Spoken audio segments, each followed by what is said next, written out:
Ahora, más que nunca, somos testigos de señales de que lo planeado ya ha comenzado. Todos quedan impactados al ver que la profecía se cumple ante nuestros ojos. Este es un momento crucial en nuestro viaje, donde la conexión con lo divino se vuelve aún más evidente. Sin embargo, junto con esta revelación viene un dolor profundo, el dolor de la incertidumbre, la ansiedad y la búsqueda de respuestas. Pero hay una solución: comprender y aceptar lo que está por venir y prepararse espiritualmente para los desafíos y las bendiciones que nos esperan. Aunque no conocemos la identidad ni el momento exacto de la llegada del Anticristo, la Biblia proporciona profecías y revelaciones que nos ayudan a identificar su aparición. Vemos estas señales en los medios de comunicación, especialmente en los conflictos que involucran a Israel. Cada guerra nos lleva a analizar quién está negociando la paz y la duración de estos acuerdos.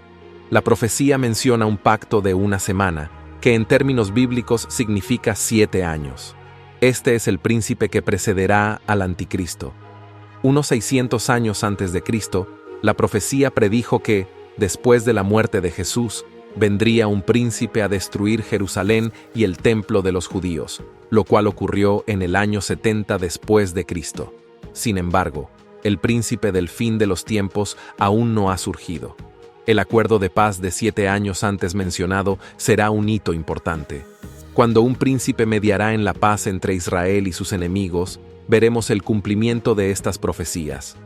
Este príncipe será el Anticristo, quien también intentará reconstruir el tercer templo en Israel.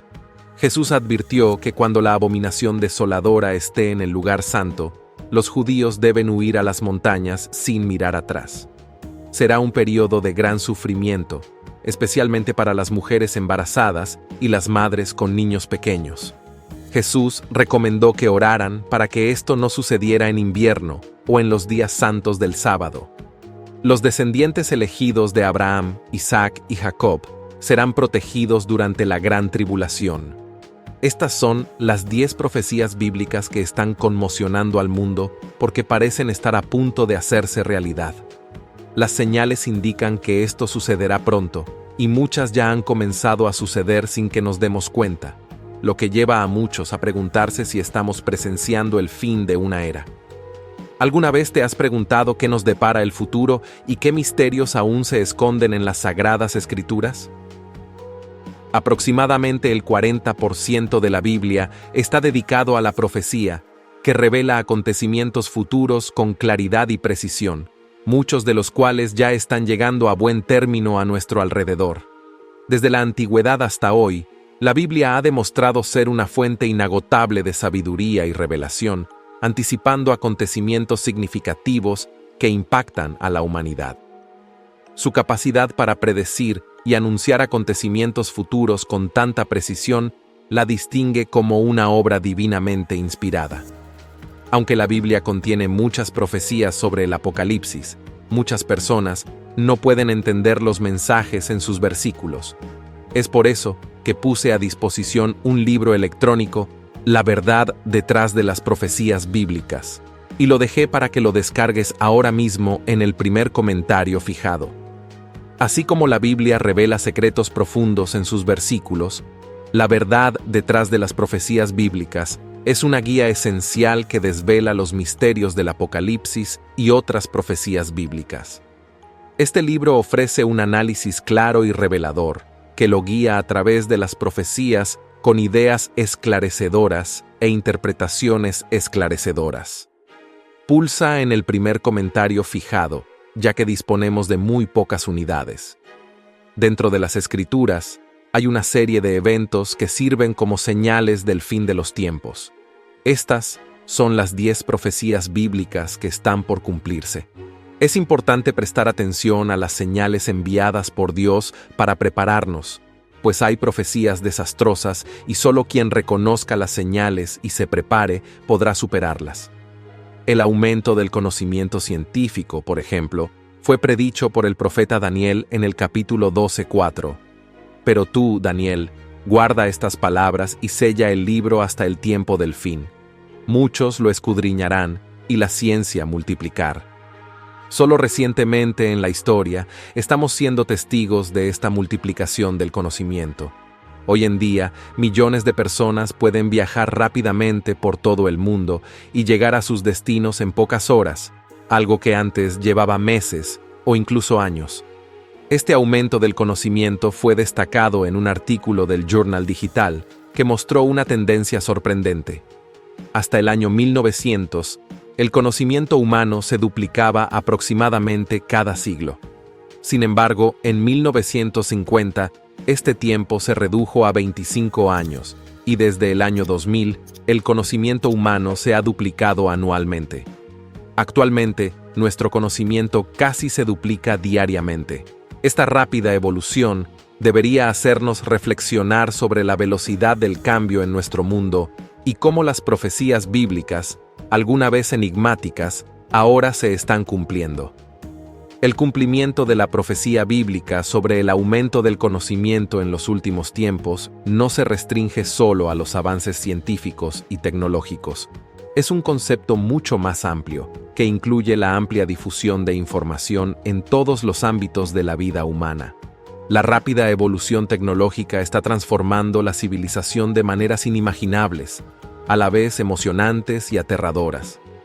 Apenas estamos comenzando a comprender esta transformación, que parece estar conduciéndonos hacia una nueva era de humanos biónicos, robóticos e informatizados. En la era actual, gracias a la revolución digital y la expansión de Internet, la humanidad ha experimentado un crecimiento exponencial en la capacidad de acceder al conocimiento, compartir información y comunicarse globalmente de maneras sin precedentes. Este aumento del conocimiento ha tenido un profundo impacto en la sociedad, la cultura, la economía y la forma en que los individuos interactúan entre sí. Hubo un acelerado intercambio de ideas, una diversificación de las formas de aprendizaje y una mayor conciencia de las cuestiones globales. Este fenómeno puede interpretarse como un cumplimiento de la profecía bíblica que afirma que, al final de los tiempos, el conocimiento aumentará no solo en términos científicos, sino en todos los aspectos de la vida humana. El avance de la ciencia y el crecimiento del conocimiento son vistos como signos de los tiempos, precursores de la segunda venida de Jesús. Según las Escrituras, estos acontecimientos están vinculados al cumplimiento de las profecías bíblicas sobre el fin de los tiempos y la inminente llegada del Mesías. Este crecimiento en el conocimiento tiene profundas implicaciones para la interpretación del fin de los tiempos y cómo las personas se preparan espiritualmente para los eventos futuros predichos en las profecías bíblicas. Otro signo de los tiempos es la apostasía. La apostasía de los últimos días se analiza ampliamente en varios textos del Nuevo Testamento y se refiere a una desviación significativa y generalizada de la fe cristiana que ocurrirá antes del regreso de Cristo. Este concepto es parte fundamental de la escatología cristiana y se considera una señal importante del fin de los tiempos. Las características de la apostasía en tiempos recientes incluyen desviación de la fe. Muchos se apartarán de los principios fundamentales del cristianismo, adoptando doctrinas falsas y prácticas heréticas. Engaño espiritual. Habrá una proliferación de falsos profetas y maestros que engañarán a las personas, alejándolas de la verdadera fe. Decadencia moral. El aumento de la maldad y la inmoralidad hará que el amor y la fe de muchos se enfríen. La apostasía en los últimos tiempos es vista como un claro indicio del inminente regreso de Cristo y un desafío que las comunidades cristianas deben afrontar con seriedad y preparación. Leamos 1 Timoteo 4:1. El Espíritu dice expresamente que en los postreros tiempos algunos apostatarán de la fe, escuchando a espíritus engañadores y a doctrinas de demonios. Esto insta a los cristianos a perseverar en su fe, a mantenerse firmes en la verdad bíblica y a estar alerta a los signos de los tiempos. La vigilancia espiritual es esencial para evitar el engaño y perseverar hasta el fin. Para combatir la apostasía, las iglesias deben enfatizar la enseñanza y el discipulado basados en las Escrituras. Un conocimiento profundo de la Biblia y una vida de oración constante ayudarán a los creyentes a discernir la verdad y resistir el engaño. El tercer signo es la aparición del Anticristo. En el contexto de las profecías bíblicas sobre el fin de los tiempos, se menciona el surgimiento del Anticristo como una figura clave que desempeñará un papel importante en los acontecimientos previos a la segunda venida de Jesús y después del rapto. La Biblia describe al Anticristo como un líder carismático y engañoso que se levantará para desafiar a Dios y al pueblo de Dios en los últimos días. También conocido como el hombre de pecado, el hijo de perdición o el adversario, aparecerá como una figura poderosa que buscará engañar a las naciones y llevar a la humanidad a la apostasía en rebelión contra Dios. ¿Puedes ver a alguien con estas características hoy en nuestro planeta? Comenta abajo. Según las profecías bíblicas, el Anticristo establecerá un gobierno mundial y promoverá una paz y seguridad falsas en un intento de engañar a la gente y alejarla de la verdad y la salvación en Cristo. En 2 Tesalonicenses 2:3-4 leemos: Nadie os engañe en ninguna manera, porque no vendrá aquel día sin que primero venga la apostasía y se manifieste el hombre de pecado, el hijo de perdición, que se opone y ensalza sobre todo, que se llama Dios o es objeto de adoración, hasta el punto de sentarse en el templo de Dios, proclamándose Dios.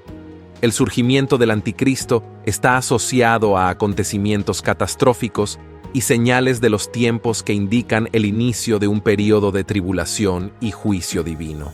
Se espera que el Anticristo realice milagros y prodigios engañosos para demostrar su poder y engañar a aquellos que no están cimentados en la verdad de Dios. Sin embargo, su fin está determinado por la victoria de Jesucristo en su segunda venida, cuando será derrotado y finalmente juzgado por sus acciones. La cuarta señal es el rapto de la iglesia. Este es el acontecimiento más esperado por la Iglesia de Cristo, esperado con fervor y esperanza a lo largo de los siglos. El rapto simboliza la culminación de las promesas divinas, un momento de redención y glorificación que ha sido el deseo de los fieles desde los tiempos apostólicos. El rapto es más que un simple evento futuro, es una manifestación del amor y la fidelidad de Dios hacia su pueblo. Los creyentes serán transformados en un abrir y cerrar de ojos, dejando atrás sus cuerpos mortales y recibiendo cuerpos glorificados e incorruptibles. Este evento marcará el fin de la era actual y el comienzo de una nueva existencia en la presencia eterna de Dios. La expectativa del rapto es una poderosa motivación para vivir en santidad y devoción. Es un llamado a permanecer firmes en la fe, perseverar en las pruebas y tribulaciones y estar siempre preparados para el regreso del Señor.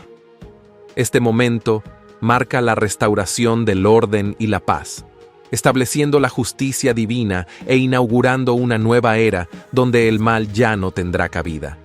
Por lo tanto, el fin de Satanás es crucial para la conclusión del drama cósmico descrito en las Escrituras, sellando la promesa de un futuro libre de corrupción y sufrimiento para la creación de Dios.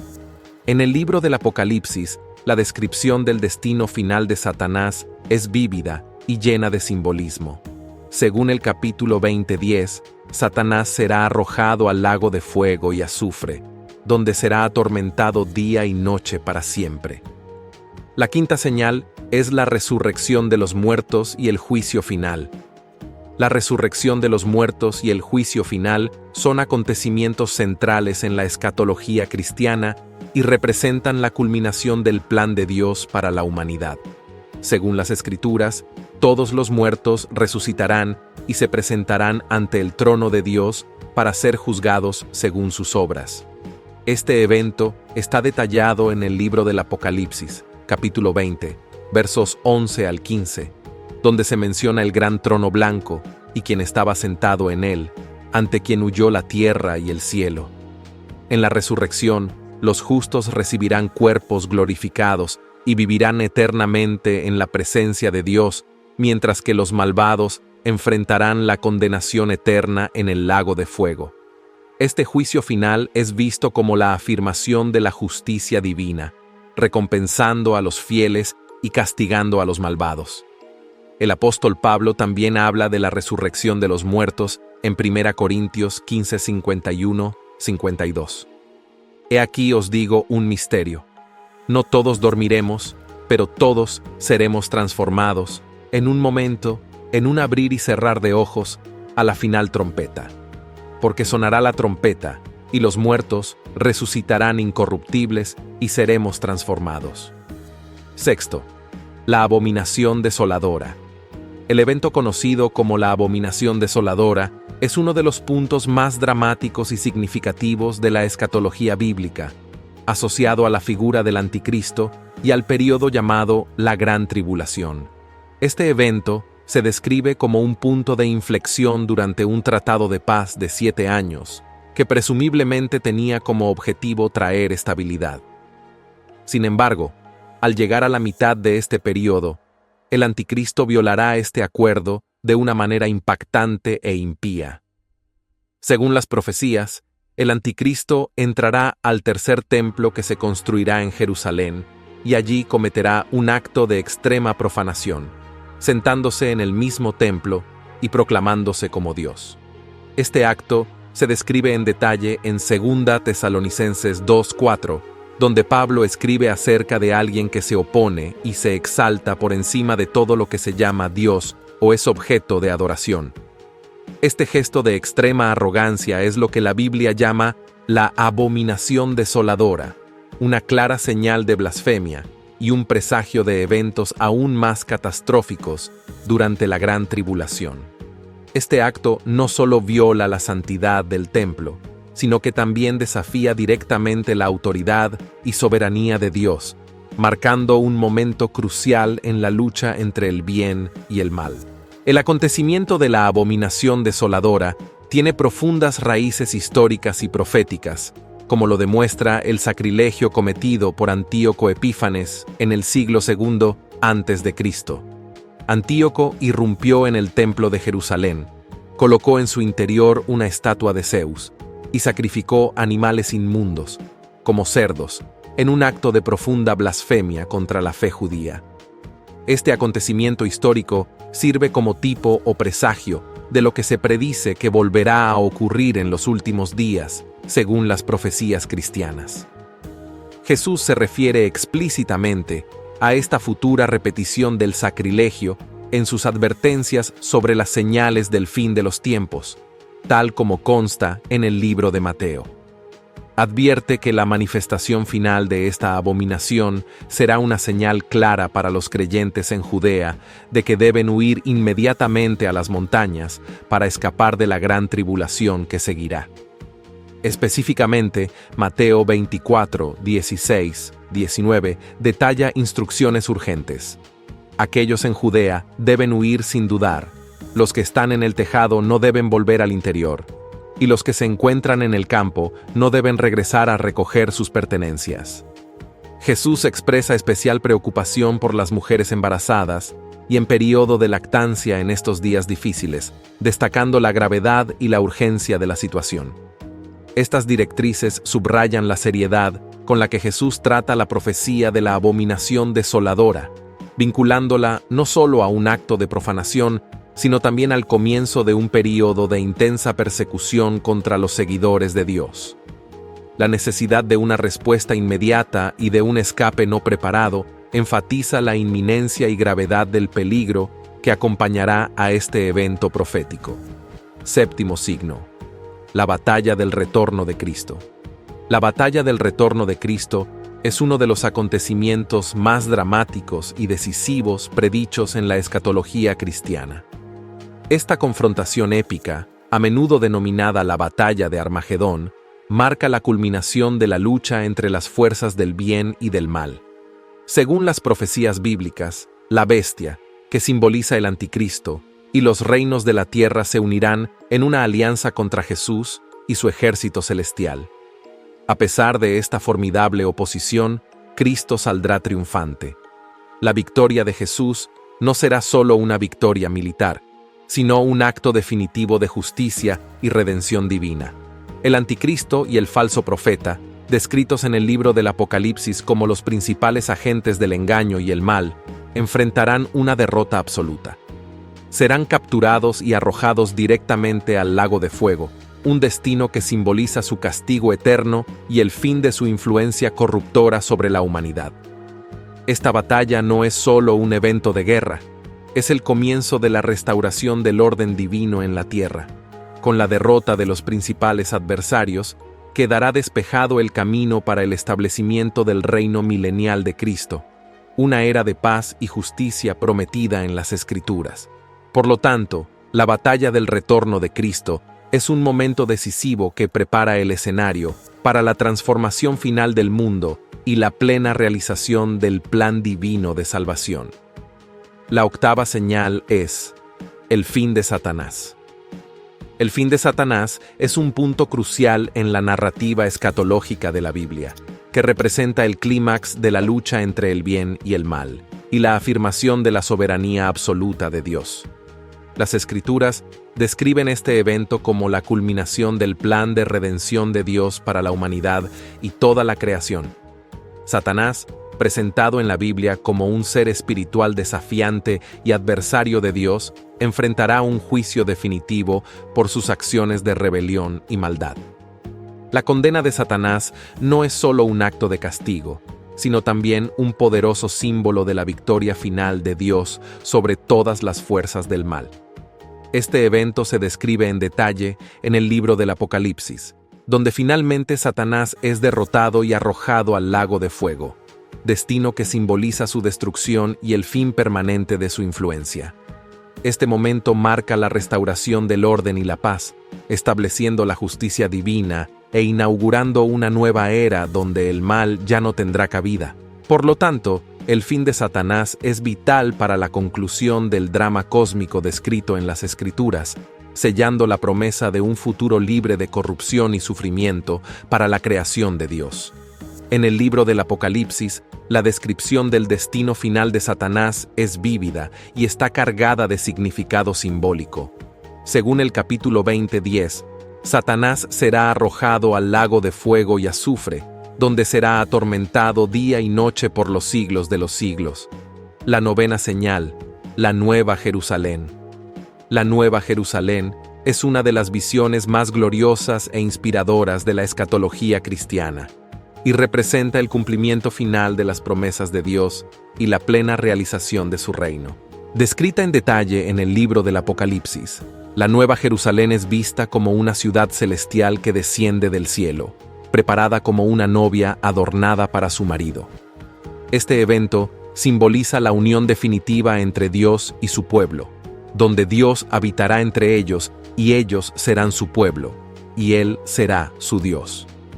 La Nueva Jerusalén se describe como una ciudad de incomparable belleza y perfección, con calles de jaspe y muros de oro puro, y sus cimientos adornados con piedras preciosas. En ese lugar ya no habrá muerte, ni luto, ni llanto, ni dolor, porque las cosas viejas han pasado. La presencia de Dios será la luz de la ciudad, y no habrá necesidad de sol ni de luna. Este maravilloso escenario simboliza el nuevo orden que Dios establecerá, una era de paz, justicia y comunión eterna. El reinado milenario de Cristo es un período de 1000 años en el que Jesucristo reinará sobre la tierra en paz y justicia, como se describe en el libro del Apocalipsis, capítulo 20, versículos 1 al 6. Este período es visto como un tiempo de cumplimiento de las promesas de Dios y de descanso de la creación. Durante este tiempo, Satanás será aprisionado en el abismo, incapaz de engañar a las naciones, y los santos resucitados reinarán con Cristo. El reinado milenario de Cristo representa una era de renovación y prosperidad, donde prevalecerá la justicia y la creación será liberada de la maldición del pecado. Este período se considera una preparación para el estado eterno, donde Dios establecerá nuevos cielos y una nueva tierra. La Nueva Jerusalén descenderá del cielo como el hogar final de los fieles. La narrativa escatológica cristiana culmina con la victoria definitiva de Dios sobre el mal, la restauración completa de su creación y la plena realización de su plan de salvación para la humanidad. ¿Cuántos países forman hoy la Unión Europea? Hay 27 países. Sin embargo, la Biblia menciona 10 países. Así, la configuración actual de Europa aún no corresponde a la configuración política que será la sede del imperio del Anticristo.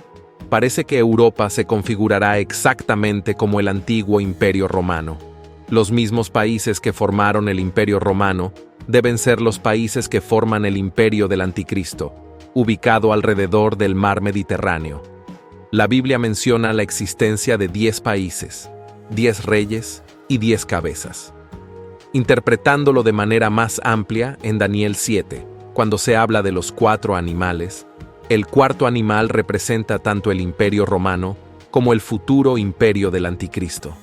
Es importante entender que, en las profecías, el Imperio Romano y el Imperio del Anticristo están representados por la misma figura, pero en momentos diferentes. Históricamente, el Imperio Romano existió y luego desapareció políticamente. Sin embargo, al final de los tiempos, el Imperio Romano será restaurado. La configuración geográfica del Imperio Romano es interesante, pues aunque políticamente ha dejado de existir, su influencia cultural continúa hasta nuestros días. Nuestra cultura, leyes y política tienen raíces romanas, lo que demuestra que, de alguna manera, el Imperio Romano todavía existe con su influencia duradera. Justo antes de la aparición del Anticristo, el Imperio Romano tendrá que regresar, basando su funcionamiento en la cuarta bestia de Daniel, que tiene 7 cabezas y 10 cuernos. Los 10 cuernos representan 10 países. Daniel 7 nos revela que, después de ver esta visión, Daniel quedó sorprendido y quiso entender la verdad del cuarto animal, que era diferente a todos los demás, muy terrible, con dientes de hierro y uñas de bronce, devorando, desgarrando pedazos y pisoteándolo todo. También quiso saber de los 10 cuernos que tenía en la cabeza y de otro cuerno que apareció, ante el cual cayeron 3, y en su lugar apareció un cuerno pequeño. Examinemos Daniel 7:8. Después de eso, seguí observando las visiones nocturnas, y vi un cuarto animal terrible, aterrador y extremadamente fuerte. Tenía grandes dientes de hierro, devoró, desmenuzó y pisoteó lo que quedó. Era diferente de todos los animales que habían aparecido antes que él, y tenía 10 cuernos. Mientras observaba los cuernos, otro cuerno, uno pequeño, apareció entre ellos. 3 de los primeros cuernos fueron arrancados para dejar espacio a este nuevo. Y este cuerno tenía ojos como ojos de hombre y una boca que hablaba con altivez. En otras palabras, para que aparezca el Anticristo, es necesario quitar 3 cuernos. No pretendo que esto sea literal, pero si lo interpretamos simbólicamente, podemos entender que se están produciendo cambios políticos importantes. Posiblemente, el primero de los 3 cuernos eliminados podría representar al Reino Unido. En cuanto a los otros 2, podría ser Francia o Italia. Por lo tanto, debemos prestar atención a las noticias relacionadas con Europa, ya que Dios puede estar orquestando cambios políticos para preparar el escenario para la aparición del Anticristo. La Biblia contiene varios libros proféticos que hablan de la segunda venida de Cristo, incluidos los profetas mayores, como Isaías, Jeremías y Ezequiel, y los profetas menores. Daniel 2, por ejemplo, habla de la visión de la estatua gigante, que representa los reinos terrenales que serán reemplazados por el reino eterno de Dios. Estas profecías nos brindan información sobre los eventos que llevaron a la segunda venida de Cristo y la importancia de estar atentos a las señales de los tiempos. Daniel 7 describe 4 animales, mientras que Daniel 8 describe la visión del macho cabrío y el carnero. En Daniel 9 encontramos la profecía de las 70 semanas, y en Daniel 11 se menciona a 2 reyes. Todas estas profecías abordan la venida del Señor, la situación política mundial y también el Anticristo. En el Nuevo Testamento, Mateo 24 es un capítulo crucial que analiza la segunda venida del Señor. Para comprender mejor la venida del Señor, debemos estudiar este capítulo. Además, en 2 Tesalonicenses 2, encontramos información detallada sobre el Anticristo. Todo el libro de Apocalipsis trata sobre la segunda venida del Señor e incluye capítulos específicos sobre el Anticristo, como Daniel 9. En resumen, muchos capítulos de la Biblia hablan sobre la venida del Señor y el Anticristo, resaltando la importancia de estudiar la palabra para estar preparados y también informar a otros sobre estos acontecimientos. En 2 Tesalonicenses 2, Pablo escribe sobre la importancia de comprender la venida de nuestro Señor Jesucristo y nuestro reencuentro con Él. Insta a los hermanos a no considerar este evento de manera simplista. Pablo evita entrar en detalles sobre el Anticristo, ya que los acontecimientos cambian constantemente. La venida del Señor tiene dos partes: la venida secreta y la venida pública. Muchas iglesias evangélicas tienen puntos de vista diferentes sobre este tema. Algunos se centran en partes específicas, como la pata, la cola, el marfil o la trompa de un elefante, mientras que es fundamental ver al elefante como un todo. Debemos entender ambas partes de la venida del Señor, la secreta y la pública. Se predice que la venida secreta del Señor ocurrirá justo antes de los últimos 3 años y medio de esta era, como se describe en Daniel 9. En ese capítulo, Dios le reveló a Daniel una cronología significativa de la historia de Israel. Asignó al pueblo de Israel 70 semanas, donde cada semana representa 7 años. Por tanto, hay 70 semanas multiplicadas por 7, sumando un total de 490 años. Dios le indicó a Daniel que la cuenta comenzaría a partir de un evento específico, y a partir de ahí, el reloj comenzaría a contar. Estos 490 años son precisos, ya que Dios estableció un orden para ello. Daniel estuvo en Babilonia, que luego fue conquistada por el imperio persa, en el que también vivió Daniel por un tiempo. Profetizó que el pueblo de Israel regresaría a Jerusalén para reconstruir el templo. Como indican las Escrituras, las burlas aumentarán a medida que nos acerquemos al tiempo del regreso de Jesús. Un ejemplo de esto es la aceptación generalizada de la teoría de la evolución. Mucha gente considera que la evolución es un hecho, incluso calificándola de teoría. Esta teoría, aún no demostrada, excluye a nuestro Creador del inicio de la creación, ofreciendo una explicación que carece de intervención divina. Esto lleva a la raza humana a verse a sí misma como un mero producto del azar y la selección natural, lo cual es mentira.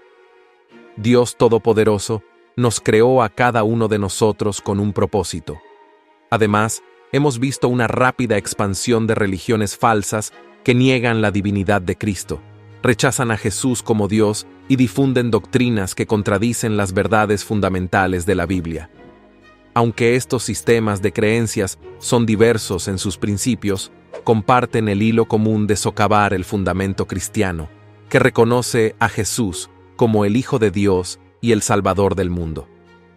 Paralelamente a estos desarrollos, hay un aumento significativo en el número de personas que se identifican como agnósticas y ateas. Vivimos en una época en la que muchos se burlan del regreso de Jesucristo, ridiculizando la idea. Como se menciona en 2 Pedro 3:4, sabemos que en los últimos días habrá burladores que caminarán según sus propias concupiscencias, cuestionando la promesa de la venida de Jesús. Sin embargo, llegará el momento en que todo escarnecedor tendrá que presentarse ante aquel de quien se burló. Se tendrá en cuenta toda palabra burlona, comentario o expresión blasfema. Llegará un momento en que la verdad de la divinidad de Jesús será innegable, y cada persona reconocerá que Jesucristo es el Señor, para gloria de Dios Padre. Se acerca el tiempo en que todo aquel que se burla verá la gloria del Señor brillando más que el sol, y se enfrentará a la santidad de Dios. Se acerca el tiempo en que todo escarnecedor temblará ante la presencia de Dios Todopoderoso, soberano y Rey. Llegará el tiempo en que todo burlador se arrepentirá de su rebelión y la misericordia de Dios ya no se extenderá más. Llegará el momento en que todo burlador enfrentará consecuencias eternas, donde prevalecerá la justicia de Dios. A pesar de la prevalencia de la burla y la incredulidad, debemos recordar la increíble paciencia de Dios. Él es tremendamente paciente con la humanidad y extiende gracia y misericordia mucho más allá de lo que merecemos. Retrasa el juicio para darles a todos la oportunidad de arrepentirse y volverse a Él. Esta paciencia es una evidencia de su carácter amoroso, de su deseo de que nadie perezca, sino que todos alcancen el arrepentimiento. La paciencia de Dios no es signo de debilidad, sino de su amor ilimitado. Él conoce el corazón de los hombres y ofrece innumerables oportunidades de redención. Sin embargo, esta paciencia no debe interpretarse como tolerancia al pecado. El juicio es seguro y llegará el momento en que Dios ya no retendrá su justicia. Como se predijo, en los últimos días habrá burladores siguiendo sus propios deseos, burlándose de la promesa del regreso de Jesús. Vivimos en tiempos descritos por la Biblia como días malos. Recientemente, durante una boda familiar, un hombre descubrió que yo era cristiano y se propuso explicar por qué había abandonado su fe. Compartió lo libre que se sentía al no seguir más una vida cristiana, burlándose de la idea del regreso de Jesús. Este encuentro fue un recuerdo sorprendente de la interacción con un burlador, porque todo lo que hizo fue burlarse de la promesa de Cristo, argumentando que nada ha cambiado desde la creación del mundo. Hay un aumento significativo de personas que afirman que Jesús no regresará, e incluso los ministros predican estas creencias. Sin embargo, no os desaniméis por los burladores. Cuando encuentre uno, sepa que la profecía bíblica se está cumpliendo. Pedro nos advirtió que esto sucedería en los últimos días. No te ofendas, no te sorprendas, no te alarmes y no te dejes influenciar por un escarnecedor. La Biblia nos advirtió que en los últimos días habrá burladores. Este sermón tiene 3 puntos: la inmoralidad, la impaciencia y el espíritu del anticristo. Los puntos 1 y 3 serán informativos, pero el punto 2, que trata de la impaciencia, será una palabra de aliento sobre la paciencia. La última frase en 2 Pedro 3:3 arroja luz sobre la persecución de los burladores. Sabiendo primero que en los últimos días vendrán burladores, andando según sus propias concupiscencias. Otras versiones de esta misma frase, como la Nueva Versión Internacional, describen a estos burladores como aquellos que siguen sus propios malos deseos. Las citas de la versión estándar en inglés describen cómo los burladores siguen sus propios deseos pecaminosos. La Biblia amplificada los describe como impulsados por sus propios malos deseos. Y la Net Bible indica que insisten en el camino de los hombres del Nuevo Testamento, gobernados solo por sus propios deseos. Pasiones. Existe una estrecha conexión entre su apostasía y sus vidas inmorales. La Biblia deja en claro que se burlan y siguen sus deseos pecaminosos y estilos de vida inmorales, generados desde su perspectiva de que prefieren las tinieblas a la luz, porque sus acciones son oscuras. El punto número 2, la impaciencia, revela el problema de los burladores que intentan comprender a Dios. Pero cuanto más camino con el Señor, más entiendo que Dios no es un hombre. Él no piensa como yo, no ve el mundo como yo, no opera dentro de los marcos de tiempo o dimensiones en las que yo opero, ni dentro de las limitaciones que tengo. Él no tiene limitaciones, porque no es un hombre. Él habita en un lugar más allá de nuestro entendimiento, un lugar de santidad que no podemos comprender. Él es fuego consumidor, y nadie ha visto a Dios. Una vez que entendemos que no nos acercamos a Dios en base a nuestro entendimiento, sino en base a la fe, te enfrentarás a este desafío de la impaciencia, algo con lo que todos lidiamos. La impaciencia es un problema importante, e incluso los creyentes pueden enfrentar la impaciencia con Dios. Muchos creyentes están secretamente enojados con Dios porque sienten que Él no está actuando de acuerdo con sus planes o horarios. Aunque no expresan abiertamente este enojo, está presente en sus corazones. A Dios le importa más lo que hay en tu corazón que las palabras religiosas que dices. Muchas personas están secretamente enojadas con Dios debido a su impaciencia. Esto fue evidente en el hombre con el que hablé en la boda, cuya burla fue alimentada por la búsqueda de deseos pecaminosos y la ira al sentir que Dios no estaba actuando según su propio horario. Algunas personas tienen la idea errónea de que Dios debe ajustarse a su horario, pensando que Él no se está moviendo lo suficientemente rápido, no ha respondido a sus oraciones, no los ha sanado o no les ha dado el avance que esperaban. En el Antiguo Testamento, Job tiene un libro completo dedicado a su historia, con 42 capítulos que cuentan su historia. Sorprendentemente, solo se le menciona una vez en el Nuevo Testamento. Esta sola mención no resalta su rectitud, su fidelidad a Dios a pesar de la adversidad, ni su inocencia. En cambio, el Nuevo Testamento se centra en una cualidad específica de Job, su paciencia. Santiago 5:11 nos recuerda: He aquí, llamamos bienaventurados a los que soportaron la aflicción.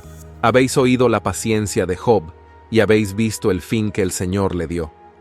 Esta paciencia de Job es un poderoso ejemplo para nosotros. La Biblia está llena de historias de personas que dañaron sus vidas al actuar con impaciencia hacia Dios. Un ejemplo notable es el de Abraham, que no podía esperar la promesa de Dios de darle un hijo. Su impaciencia dio lugar a conflictos que se extendieron a lo largo de los siglos y que aún no se han resuelto por completo. Por tanto, si quieres evitar perturbaciones en tu vida, evita actuar con impaciencia hacia Dios.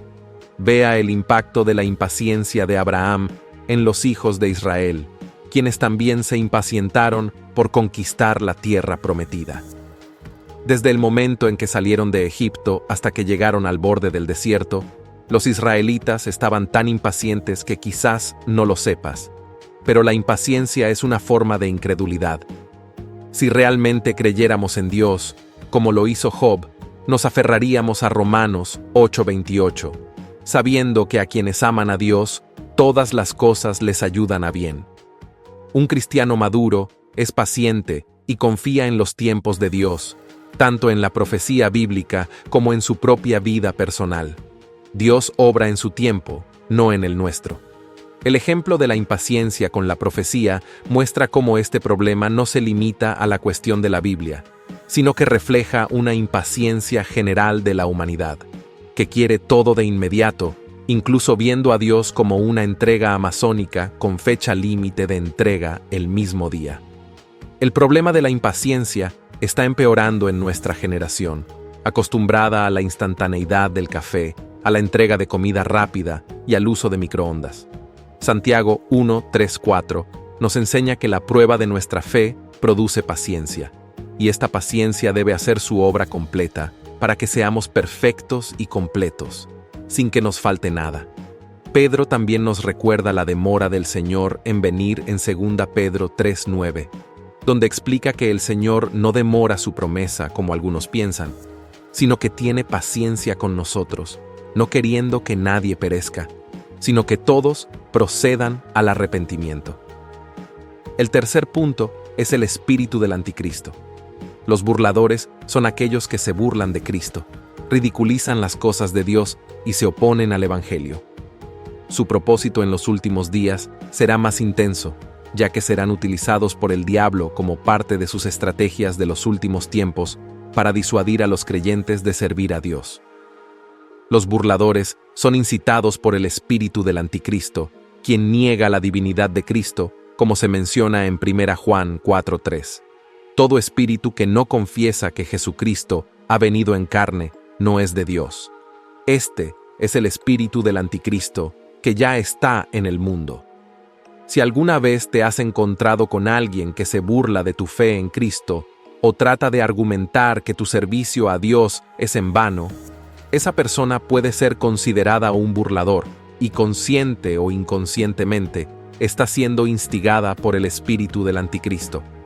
Teniendo en cuenta lo anterior, es fundamental que reflexionemos sobre la impaciencia que muchas veces nos asalta, especialmente en una época donde todo parece suceder rápidamente. Debemos recordar la paciencia de Job y la paciencia del Señor al cumplir sus promesas. Además, es crucial ser conscientes del espíritu del anticristo que busca socavar nuestra fe y disuadirnos de servir a Dios. Me gustaría saber tu opinión sobre estas reflexiones. ¿Alguna vez ha enfrentado situaciones en las que la impaciencia intentó socavar su fe?